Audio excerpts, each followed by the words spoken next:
It gives me, I cannot tell you how much pleasure to have all of you here up on this stage. I'm going to just say a few words about what I am increasingly thinking of as the origin story of positive energy.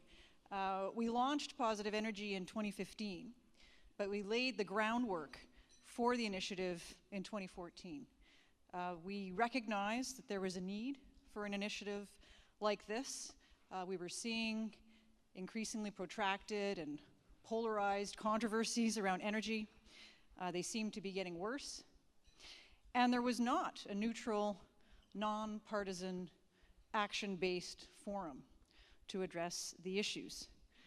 So at that time, we turned our mind to developing the vision for positive energy here at the university, and in essence, using the convening power of the university to bring together key energy leaders for positive conversations about how to strengthen public confidence in energy decision-making. And by positive, I don't mean lacking in controversy or not taking on the tough issues, but doing so in respectful, evidence-based, and productive ways. So we've been undertaking a lot of forums in the last number of years, convening. We've also been undertaking solution-focused, applied academic research, and again, focus on the word applied, very much grounded in the real worlds of energy decision-making. When we created Positive Energy, one of the challenges was how to create an initiative that would be credible. And so there are a number of factors that I think we really wanted to underscore in the initiative to develop that credibility. The first of which is that this is an energy conversation, so it's not just about a particular source of energy. Certainly when we see controversies in the energy sector, it is often about oil and gas, it is often about the oil sands, it is often about pipelines, but we knew that it was more than just that there were controversies around hydroelectric developments, energy transmission lines, wind farms, and a variety of different forms of energy. So this is an energy issue, not just an oil and gas issue. We also knew that for the initiative to be credible, we would have to be bringing together the right people around the right tables, addressing the right questions. And I think we've been doing that. I've often thought about our role as sort of curating productive engagement, making sure we've got the right folks in the room. We also felt it would be very important, in fact, pivotal, to develop a funding model that would be and be seen to be independent, to preserve the academic freedom, credibility, and neutrality of the research. So rather than have a single funder for Positive Energy, which frankly would have made my life so much easier, we decided to have multiple funders for Positive Energy. In fact, we have a dozen financial supporters, many of whom are with us today on this stage.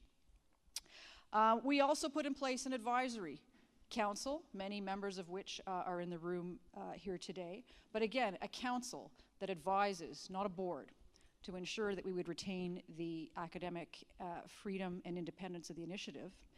And very clear agreements with all of the donor organizations as to the need for the financial support, without which we could not undertake the work that we do, but also not undue influence on the engagement and research that we've been undertaking.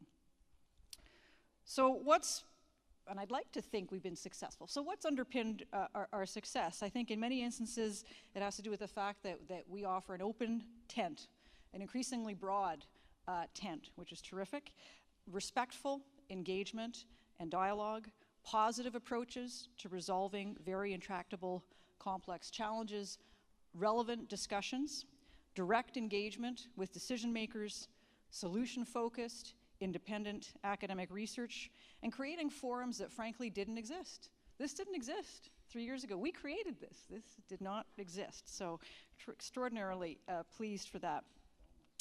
And we've undertaken research and engagement that's fed directly into decision making.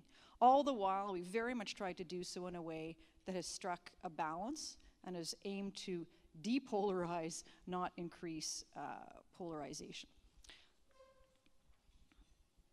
So, How has Canada been doing? Well, certainly, as we've heard over the last 24 hours, and we will continue to hear, Canada has made some good progress. Notably, this is a systems issue. It requires both policy and regulatory changes.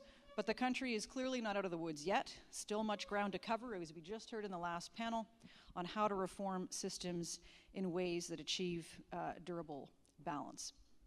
I would say Positive Energy is somewhat concerned, and those who will read the Durable Balance Report will hear this, that the balance in some jurisdictions when it comes to reforms is being slightly overweighted to environmental and social concerns over economic and security concerns. And there's still a fair lack of certainty and clarity around who decides. We're also somewhat concerned because we see the decision-making environment potentially becoming more, not less, polarized. Although, as we heard this morning from the public opinion research, despite low levels of polarization on many of these issues amongst Canadians. And there is still, as we heard in the last panel, no common vision for Canada's long-term energy future. So where are we going? Well, we think we've learned a lot in the last 3 years, and this was actually supposed to be a 3-year project. We were supposed to be saying, okay, we're done now, but we had many folks in the network, some of whom are on this stage and others in the audience, who have implored us to continue. They said, what you've built is really important, and this work needs to continue, and we find that very gratifying and are extremely delighted to be able to do so. So what's next for Positive Energy? There'll be a full panel on that this afternoon, but we're really going to be turning our focus over the next 3 years to trust in energy transition decision-making and how to ensure a durable balance as Canada moves in the long term to a lower carbon energy system. So this panel, we've asked Positive Energy financial supporters to reflect on their experiences with the initiative. To our knowledge, there's nothing like Positive Energy in the country. So why did they support Positive Energy? What has their experience been like? What have they learned? What have been some of our key successes? What can we strengthen going forward? And what do they see on the horizon for Positive Energy? So we're going to hear from each panelist for about 3 to 5 minutes. I'll just very briefly introduce the panel, then we'll go from your left to right. So Chris Bloomer, to my immediate left, President and CEO of the Canadian Energy Pipeline Association. Richard Dunn, Vice President, Government Relations Canada at Encana. Jeff Golan, Vice President, Communications at the Canadian Association of Petroleum Producers. Ian Jarvis, Chief Operating Officer at the British Columbia Utility Commission. Yoda Kokinos, Director General of the International Energy Division in the energy sector at NRCan. Barb Coral, Executive Director, Strategic Policy Branch, Alberta Energy, and Jason Cameron, VP and Chief Communications Officer at the Canadian Nuclear Safety Commission. So I think you'll see in terms of the funders and others as well who aren't represented on the panel here today, really a mix of regulators at the federal and provincial levels, policymakers at the federal and provincial levels, industry associations across the energy sector, and individual companies as well.